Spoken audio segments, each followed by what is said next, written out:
இந்த சவ சாந்தியாசனம் ஒரு 5 நிமிஷம் போட்டு அவங்களுக்கு திருப்பி உட்கார வச்சு அப்படியே செக் பண்ணீங்கன்னா நார்மல் போகும். செஞ்சு பாருங்க. அப்போ எல்லாமே மனசு தான் காரணம். அப்போ ரெகுலர் அதை நீங்கள் ப்ராக்டிஸ் பண்ணிடலாமா? இல்லை அடுத்த வருஷம் இதே மாதிரி உட்காந்து கேட்பீங்க?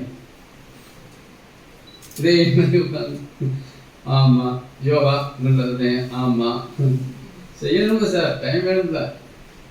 எல்லாத்துக்கும் டைம் கிடையாது. பாத்ரூம் போயிட்டு வரதுக்கு நமக்கு அரை மணி நேரம் ஆகும், 1 மணி நேரம் ஆகும். இது நான் 5 நிமிஷம் தான் சொல்லுவேன். 5 நிமிஷம் போதும். நம்முடைய உடல் ஆரோக்கியத்தை மேம்படுத்துவதற்கு நீங்கள் எங்கேயும் மருத்துவமனை தேடி ஓட தேவையில்லை, மருந்து தேடி ஓட தேவையில்லை. ஒரு 5 நிமிஷம் ப்ராக்டிஸ் பண்ணுங்க. ஆரோக்கியமான உணவுகளை எடுத்துக்கங்க. சாப்பிட்றதுக்கு முன்னாடி தண்ணி குடிச்சுக்குங்க. சாப்பிட்ட உடனே தண்ணி குடிக்காதீங்க. அரை மணி நேரம் கழிச்சு தண்ணி குடிங்க.